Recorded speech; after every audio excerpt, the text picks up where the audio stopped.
News dump. Yes, I know what your quote is, and no, I'm not going to pay it. What? Like how much money you get, because that's what you made last time. Oh, that's my rate. Yeah. Even if I do a bad job, they still have to pay me my $2 million. Well, yeah, I've heard that you guys want to split your episodes up and have the people pay you for them. So I'm not going to do that. You're not going to do that. You're going to unsubscribe. Unsubscribe on YouTube. I believe what we told the people was the exact opposite, and they chose to get mad for nothing. The voice that you are hearing right now is Arvondi, Ryan Davey from #Dork, and Mac still in Hawaii. So I said, let me bring one of my Mo Bros in, the King Mo Bro, top of that hill. And Davey, if you want to go ahead and plug your Movember page real quick, that'd be great.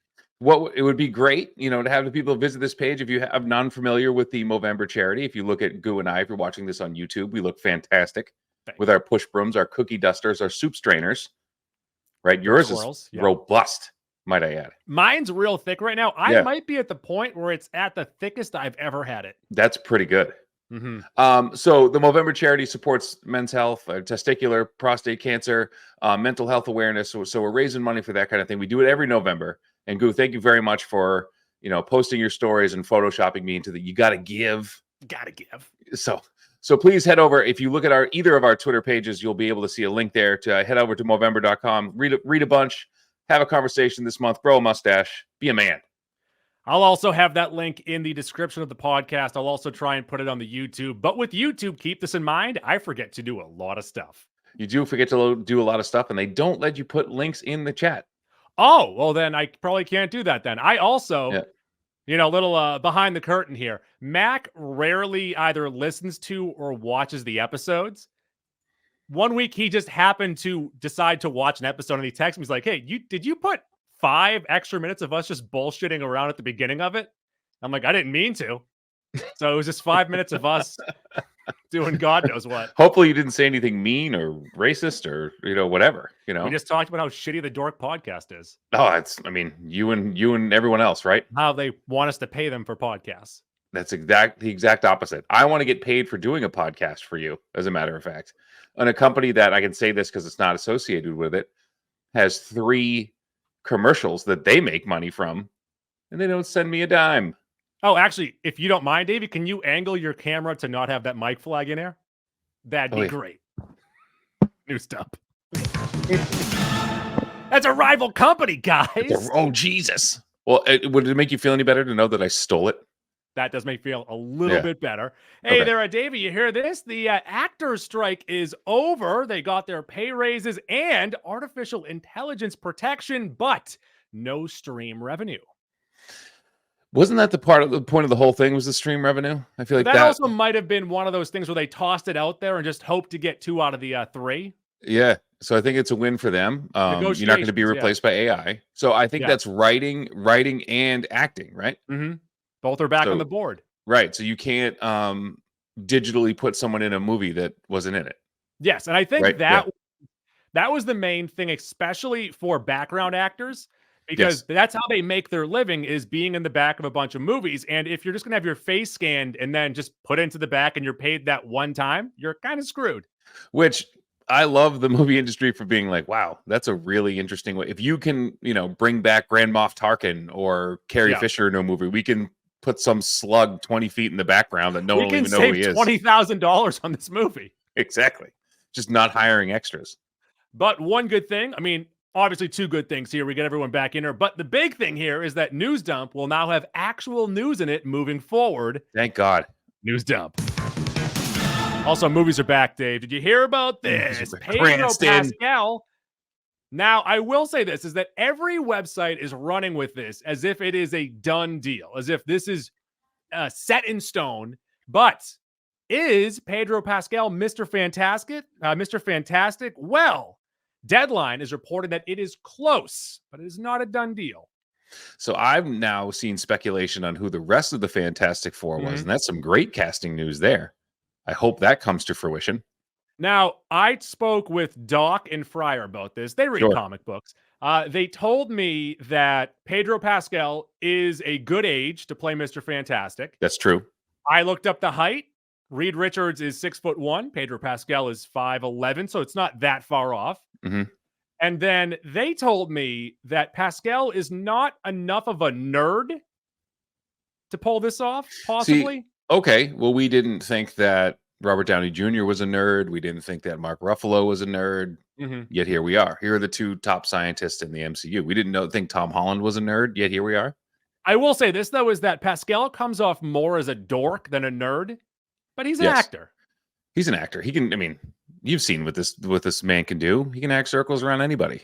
I mean, his slate over the next 3 years is ridiculous. Between Last of Us 2, this, doing voiceover for The Mandalorian. I believe he's in Gladiator 2, so he's got a lot going on. Which I'm interested to see how historically inaccurate Gladiator 2 was compared to the first one. I'm excited. Ridley Scott does not give a shit. This is not the topic here. Ridley Scott, right.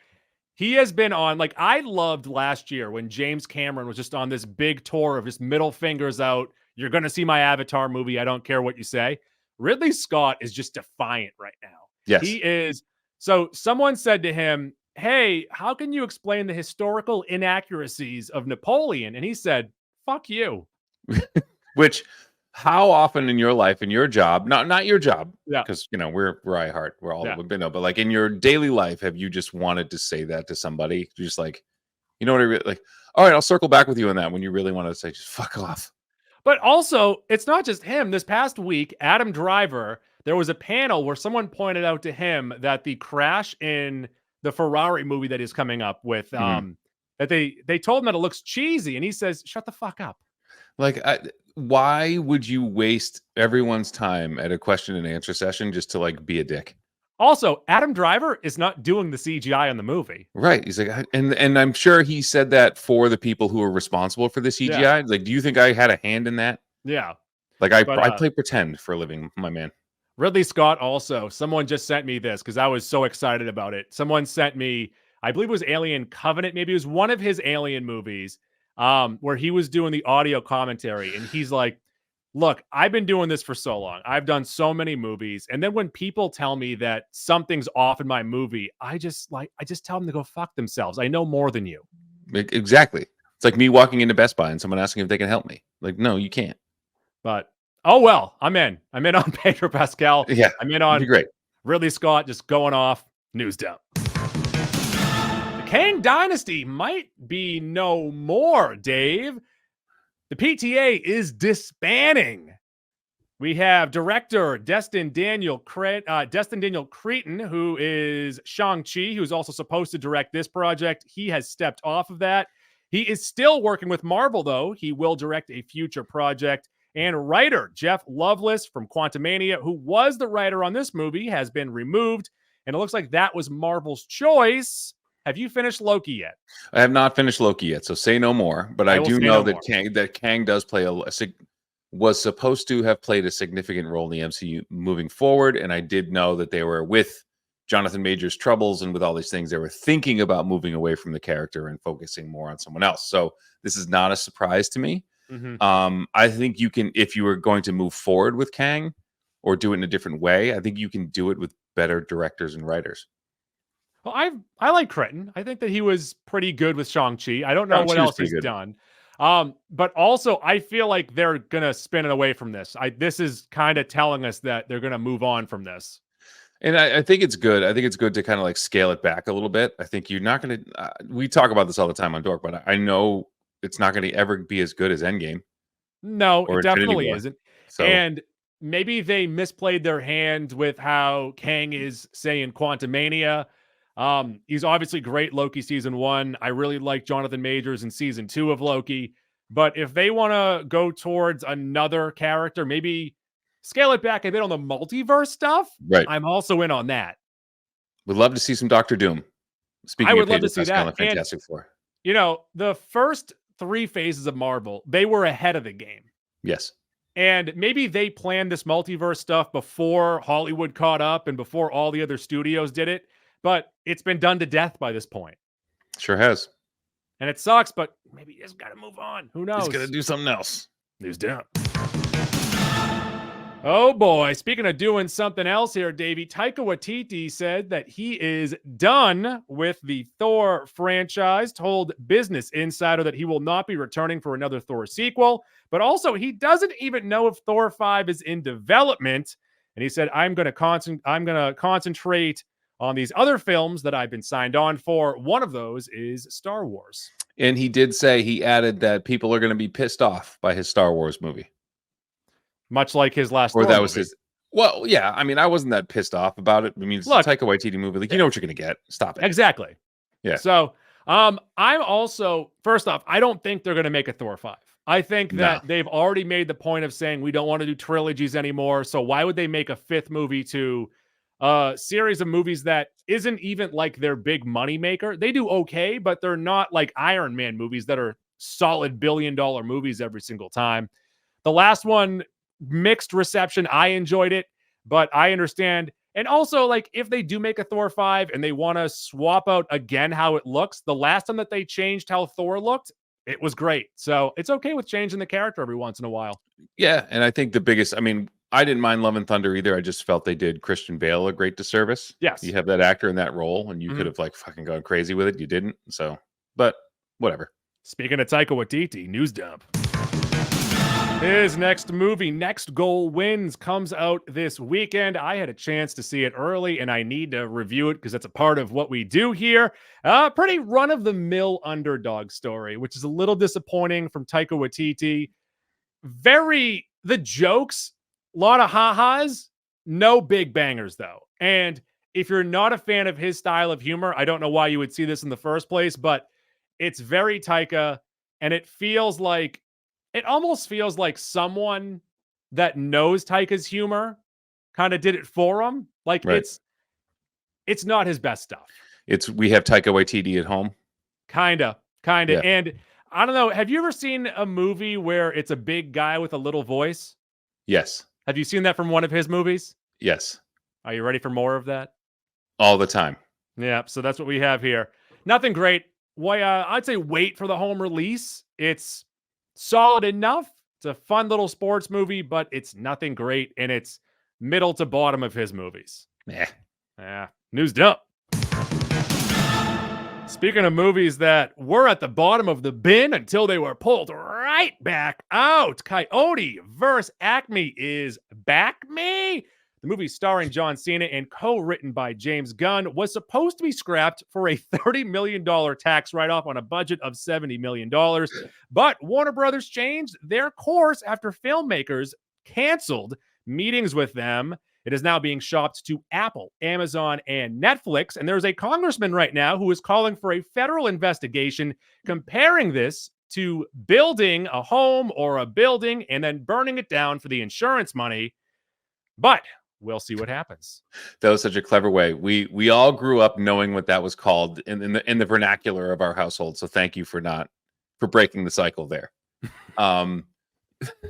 This is just like the dumbest thing. Like, why would you have a movie with a great premise, with a great writer in a great franchise, and just be like, nah, let's just burn it to the ground for insurance money? Like, that doesn't make any sense to me. But also, it has an actual movie star in it. John Cena is a movie star. He's a bankable movie star. Right. Like, I understand. And first off, they've already done this twice with Batgirl and Scoob, the holiday movie. But those didn't quite have, I mean, Batgirl had Batman in it. It's Michael Keaton's Batman. You probably could have made some money off of that. But this one, it's going to make its money back at least. I don't know why they would scrap this. I don't understand, too, why movies that are fully made, they weren't even like halfway through or a quarter of the way. This movie was made and in the can, and they decided not to release it. Also, it's crazy how they would do this to their new head of DC. This is co-written by James Gunn. Right. And James Gunn is clearly behind this because when they decided to bring it back, he was posting like happiness. Like, it's not like he went to them and said, hey, guys, this actually isn't very good. Can you scrap this? Yeah. I don't understand it. And again, it has to be for the money, right?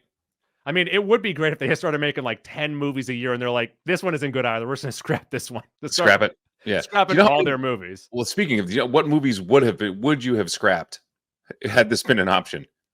That's a good point. Like, you have to look back at the last couple of years of like WB movies, right? And really say like, why are you keeping these?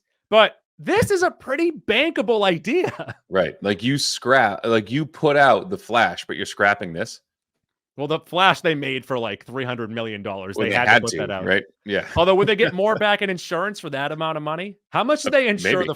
Although they probably couldn't have insured the Flash for that much money because of Ezra Miller.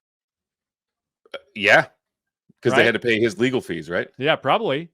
So maybe that's the reason why. We just figured that out. That's why the Flash came out. News dump. Speaking of WB, on the Max, season 5 of Harley Quinn will be happening. The show was renewed after its 4th season. And Davey, I just found out today that there was a 4th season of Harley Quinn, one of my favorite shows. I thought this show had 2 seasons and that was it. I had no idea that it was on season 5. I saw that it was renewed for season 5, and I'm like, oh, wow, they picked up 2 seasons of the show. And I said, wait a second. And I Googled it. And I'm like, season 4 started in July? And then I messaged our buddy Fryer, who is also a big fan of the show. I'm like, you didn't text me once during the season after we had texted a ton during season 3. Why didn't you remind me once? He's like, oh, I was curious why you weren't talking about it on the podcast. That's such a Fryer response. I love it. Why didn't you tell me? I would have watched this every single week. I love this show. Is it good? I was just about to, you said you loved it, so it is good. Yes. Yeah, and it keeps getting better too. Well, I think that's the thing. Like, I watched the first 2 episodes. First 2 episodes are not very good. So I watched the first 2 episodes twice, and I'm like, I can't do this. It hits its stride midway through season 1, and then I would say that during the first 3 seasons, there are 5 episodes that are like some of the best Batman stuff that we've gotten in a while. Really? Like, there are really good Batman episodes. Yes. Interesting. Yeah. But go and check that out. I think season 2, if you want to just like, kind of ease yourself into it, there is an episode in season 2 that is a mix of Mad Love and The Dark Knight, and it is fantastic. Dear God. All right. Yes. News up. Also got a teaser for Merry Little Batman. This will be on Max, I believe. I should have looked that up, but it looks like great family fun with some goofy animation. Does it really? Have you not seen this? This is the first time I'm hearing of this. It was tweeted at us. A listener tweeted it at both of the shows, Davey. It is so it's a Damian Wayne, I believe, trying to save his dad. Looks pretty silly. I'm watching the trailer now. It looks pretty silly. Yeah. But it's fun. I don't love the animation of like the villains, but they're trying something different, and that's What's fine. up with the fat Batman we got going on here too? It's a very odd animation. That's pretty simple, but looks like a fun story. So, news up. We have a release date for Venom 3. It'll be 11/8/24, so roughly 1 year, and it resumed filming today. What is the point of these movies now, is my question. Money. They've made pretty good money. The Venom they have movies, made good money, but is it connected to the MCU? Is it not? Is Tom Holland going to show up in this? Is he not? There was a whole back and forth thing with this. I wouldn't be surprised if a Spider-Man shows up in those movies moving forward, and it's not Tom Holland. Like, at what point does that character not make sense without Spider-Man? The whole reason he looks the way he looks is because of Spider-Man. Does Holland have one more movie on his contract? I believe he does. So I wouldn't be surprised if Sony recast it again soon, because we have this, and we have the trailer that just dropped for Madame Web. And holy shit. It only makes sense that you're going to throw another Spider-Man into this, correct? I mean, yeah, but this whole trailer is a goddamn mess. Like, I've seen trailers that sold movies for me and then wound up being bad movies. This hopefully is but I've never seen a bad trailer make a good movie. The only thing about this trailer, intrigue.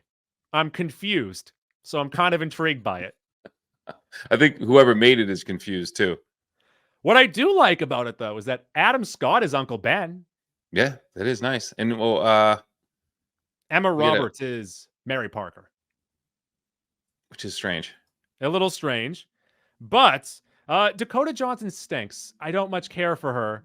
And it obviously looks more like an ensemble with her. Wait, you said Queen Dog. Emma Roberts is who's Mary Parker? You mean May? It says Mary Parker. Mary Parker. Isn't that Peter's mother? I believe it is. Yep. Yeah. So Ben and Mary Parker. That's how. So it is a pre-Peter movie, right? It has to be. If it's a young Emma Roberts playing, yeah. Yeah. But Sid the Kid Sweendog is in this. I've heard it described as very CW-like, and it does have that twang to it. If you watch the trailer, what bothered me the most, watch in the first 10 seconds of the trailer, what's her name? Dakota Johnson swings like a ketchup bottle at somebody, and it looks like the least athletic thing I've ever seen somebody do. I have seen an episode of the soap opera Passions, and the man who played Ethan tried to throw a vase one time. That is the least athletic thing anyone will ever do. Less athletic than Freddie Prinze in Summer Catch. He tries. He tries. I have a good story about that. I'll tell you off the air. Thank you. Yeah. Is there a chance that Dakota Johnson is not Madame Web and that lady on the bus, the old lady across from her, actually is? Well, Madame Web is old and blind, as we've seen her in the comic book. So it could be one of those, we're going to pass the torch to a new Madame Web, and it's like a mantle that's held by other, like 007. And who is Ezekiel Sims? Who is this character? Ezekiel Sims. Let me quick bing it. If I don't want to be wrong on this program, because one thing I found is that if you're wrong on these programs, people get they're not thrilled. No, because they come to us for information, not for the entertainment. They don't want us cracking wise. They want pure information. They want pure. So Ezekiel Sims, I know he's like a tertiary like Spider-Man villain. I'm also associated with the character Silk, which is another female Spider-Man. That's about all I know. I know works. He kind of looks like an ape. It's a bad guy Spider-Man. Yeah, but he kind of looks like a gorilla. I remember him having like bare feet. He almost in this trailer looks like someone that is wearing a Halloween costume. Yeah, okay. Yeah, I don't get this whole thing. I got to be honest with you. Well, that's a whole nother universe, and we'll get a new Peter Parker soon. News down. Got a trailer for What If coming out December 22nd. And what I like about this, I'm not saying the show because I hated season 1 of What If. But what I like about this, 9 episodes starting on December 22nd, 1 episode a day for 9 straight days. That is it's over before you know it. Yeah, but that's not just getting, 9 episodes at once. It's not having to wait 2 months to get all of it. It's an intriguing idea that if it works, I wouldn't mind seeing it for some other shows. I will say in this trailer, though, that's what I call pod racing. There is some sort of like death race thing going on, isn't there? Yeah. Gamora, Iron Man. In like weird Iron Man's got like this weird monster truck thing that's like got one wheel. Yeah. It looks like at some point in this, it's like an older Avengers crew with like the older people from like the 70s. Maybe you're in like a modern day though. Yeah. See Hank Pym, we get the voice of Hank Pym. Yeah. I don't want to watch this. I fucking hated season 1. You're going to watch it. You're going to watch it. You have to. I don't think I am. So what's going to end up happening? I'm trying to think. I might have liked 1, maybe 2 episodes from that first season. If I get recommended an episode, I might. I also don't like this animation. I'm turned off by it. Yeah. I love animated stuff. It's not animated like cartoony enough, and it's like almost real looking, so it's kind of off-putting. Yeah, is that what you mean? Kinda. Yeah. News down. Also got a trailer for Ghostbusters Frozen Kingdom. And my question to you, Davey, is what's this? I'm not sure. I'm not sure what we're doing here anymore. You could tell there were some writers on strike. I'll tell you that, though. Or people who are not working their hardest on this movie because it looks Christmas in July. It doesn't look good. And it doesn't look good.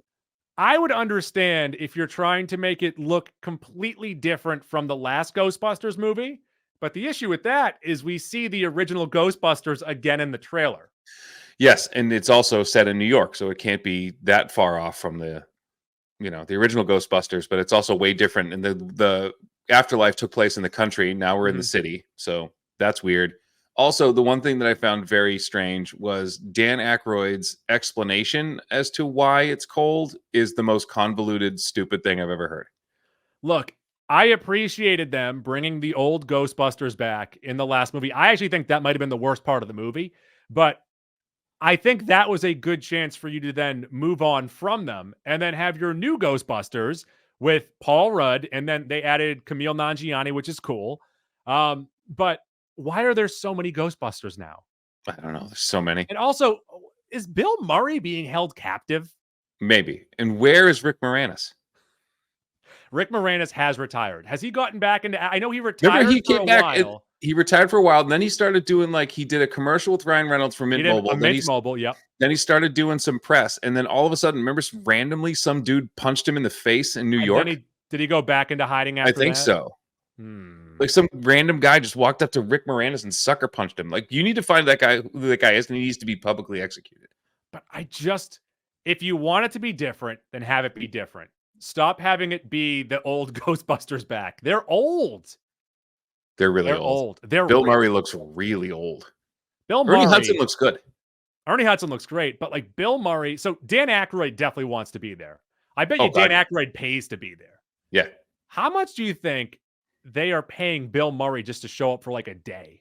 Have you read Bill Murray stories, people's random Bill Murray stories? Yeah. How they'll there's that urban legend that if you put a sign outside your house, Bill Murray parties here, if he sees it, he'll come in. Oh, I like that. That's an urban legend. I like that a lot. Yeah. Definitely doesn't want to party on this movie. The point is he just probably just showed up on set and they're like, all right, fine. News dip. Got a trailer for the movie Anyone But You, and when we saw the teaser last month, we said this looks sexy. You get Glenn Powell, you got Sid the Kid Sween Dog, and what I was not expecting in this trailer, fucking hijinks. Oh, hijinks aplenty. Yes, it's 2.5 minutes of all hijinks, sexy hijinks. I'm in on that.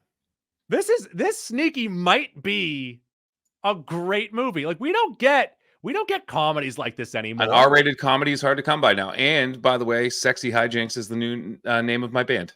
New band name I call it. They also don't make sexy movies anymore.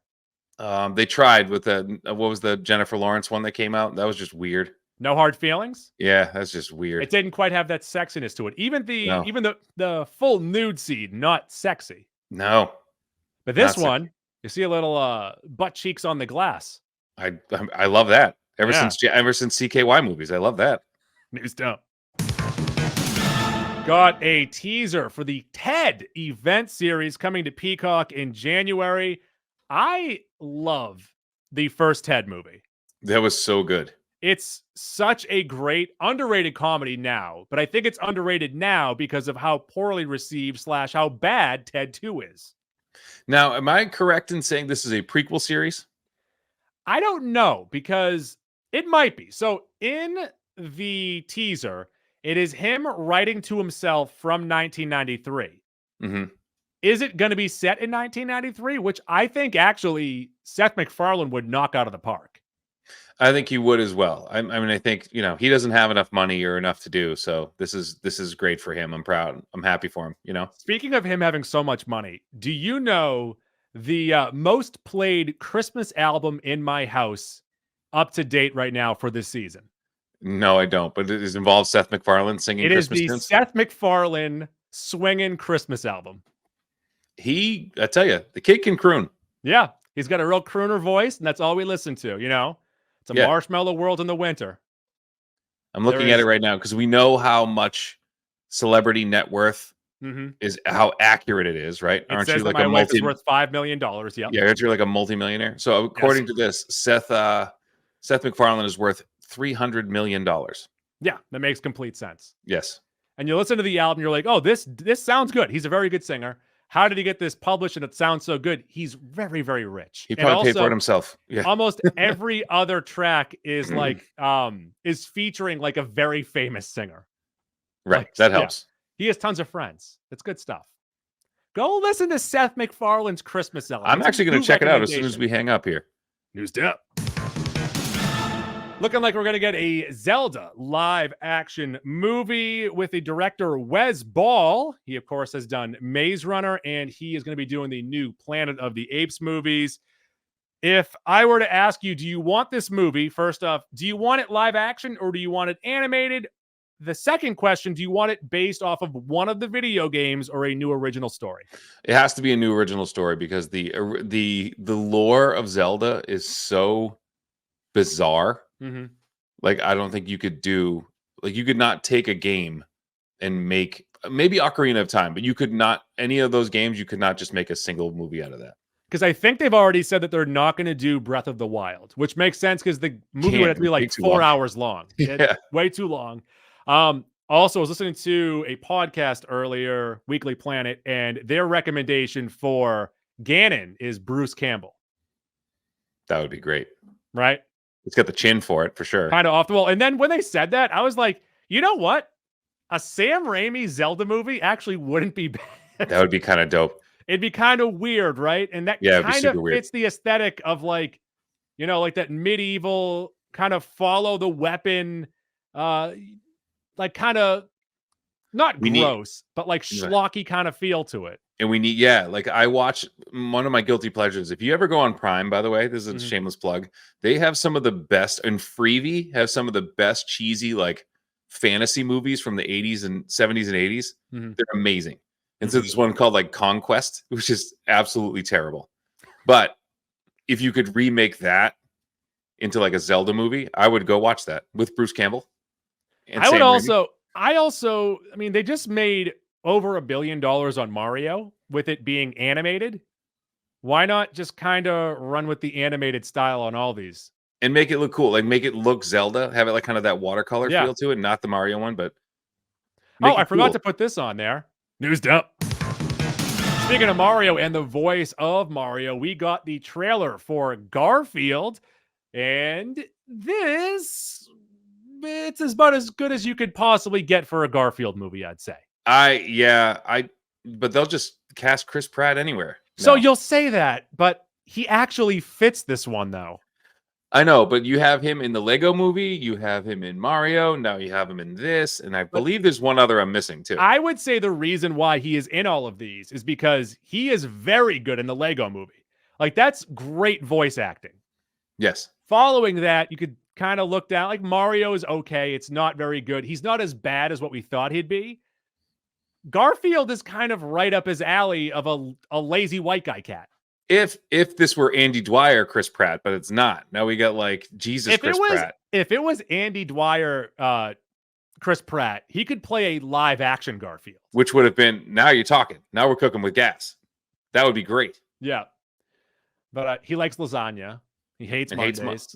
As don't we all? Yeah. And the trailer was released on a Monday, so I don't know how he felt about that. I don't know how I felt about that either. News dump. And finally, being released today, because this episode is coming out on Friday, we are getting, finally, after 17 years, our first Andre 3000 album, once again in 17 years. But don't expect any rap. It is all woodwind and flute. And the titles of the tracks are like a paragraph. And he said it was because since he doesn't sing or do anything vocally on these tracks, he needed to be specific about what the song was about. So the names of the tracks are so long.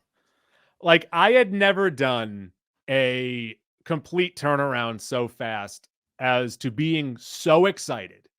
When I saw that he was putting out an album on Friday, I was like, holy shit, this is the best. I'm so excited to listen to this.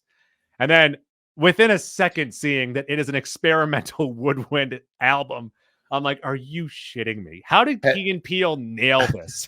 I don't know, but do you remember, were you a mall kid? Did you go to the mall frequently? Yeah, a little bit, yeah. Do you remember that there used to be like these Peruvian guys and like ponchos that would like play the woodwind flutes like in the mall? Yeah. You know, everyone in my immediate family told me I was making that up. Like, that never happened. I was like, you're out of your mind. That would happen all the time. I worked in the mall. That was also in a South Park episode. Yeah, like, but my family, it's like, I thought it was like a fever dream. It turns out they all gaslit me. Like, that was a real thing. I just can't believe and I get it. So he was on an episode of Rick Rubin's podcast about 2 years ago, and he's like, yes, there's a lot of pressure on me to, if I do make more music, it needs to be up to a certain standard. And I don't think that I could like bring my mind to accepting anything that I do at that standard. So he turned to this. He's a weird guy. Yeah. He's a weird guy. Did you ever see the movie where he played Jimi Hendrix? But they couldn't use the name or any of his music. Yeah, he killed it. It was the was so 30 good. Rock. It was the 30 Rock, like Janis Joplin movie. Joplin, yeah. Yes. I mean, he was also good in Semi-Pro too. He was very good in Semi-Pro, and he was good in believe it or not, one of the most underrated Guy Ritchie movies, a movie called Revolver. He was very good in that. Oh, well, News Dump. All right, that'll do it for this episode of News Dump. Dave, you want to plug yourself? On camera? Yeah. Live? That's what we're here for. You can check me out at Arvon D on all social media, at Arvon D on Twitter, X, whatever, Threads. Don't follow me on Instagram. I'm private. Leave me alone. Okay. Yeah, that's about it for me. Come hang out. Listen to Dork. Listen to Mac and Go. All right. Check us out on Monday. We'll do a What Have You Been Watching Lately? I know Mac has been on a plane. He just watched an entire season of Big Little Lies, even though he told me he wanted to watch a bunch of movies. I don't know what's happening. The first season is very good. I'm not going to fight him on that, but just odd that that's what he chose to watch. But also odd that, 3-4 years after the fact, he's like talking to us like I liken it to my favorite Mac moment is the very first time he had pad thai and then claimed himself to be the king of pad thai, even though all of us had been eating it for years, but somehow he was the king of pad thai now. He texted the group being like, "Hey Keith, you know how you always talk about this show?" And we're like, "We've all seen the show. We've all seen it. Yeah, what are you talking about? I've talked to you about this show before. We've talked about this show together in the same room. You son of a bitch." But also, I will recommend, I know I talked earlier, I didn't really recommend Next Goal Wins. I will say that The Killer is on Netflix, right? Yes, very good. Very, it is the perfect role for Michael Fassbender. It really is. Just a complete sociopath. Like, doesn't say a lot. Quiet. Yeah. Very tense. Flexible. 2-hour movie. Very good. I love it. We're in the Michael Fassbender Sans right now. He went away for a little while. I'm glad that he's back. One of my favorite actors. Did you watch Blue Eye Samurai yet? No. Check that out. It's good. Okay. I know you're not into like weirdo animation, but it's good. Good Kill Bill vibes. I like animation. Do you like cartoon humping? More than anything? It's good. Some of that. You had me a cartoon humping, Dave. Man. Yeah. All right. Well, check us out next time. News Dump.